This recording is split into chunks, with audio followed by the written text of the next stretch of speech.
I know we're talking about sustainability today, and one of the things that I think you've said is that coming out of the pandemic, it's going to be even more important. The fight against climate change is going to be even more important. So, can you talk about why? Well, Laurie, I think we are all desperate to get back to the skies, to meet families, to travel for work, to meet our customers and clients. And after a whole year of being at home or uh, restricted from moving because of COVID, we just want to think about how are we going to travel in the future? Don't we want to travel more sustainably? And I think that's what Neste is here to help our customers with. The customers and the flying public is how can we make flying more sustainable, which is really what we are hearing again and again that people want to do. Right. And that's an excellent point. And we know that air travel, people miss air travel. They want to get back on planes. They want to connect with their friends and family.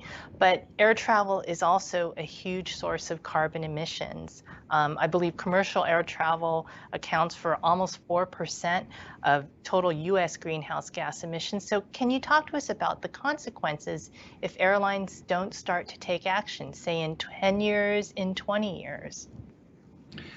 Absolutely. And airplanes today, they have a lifespan of 30, 40 years. So if you order a new plane today, they're still going to be flying for the next 30 or 40 years. And I think we need to tackle the root cause. The root cause of the climate change, caused also by airplanes, is the burning of fossil fuels. Now, we heard in your earlier reporting that there's maybe work ongoing on electric or hydrogen, but that's many decades in the future. And today, there are no electric cables long enough to power these regional planes, these intercontinental flights.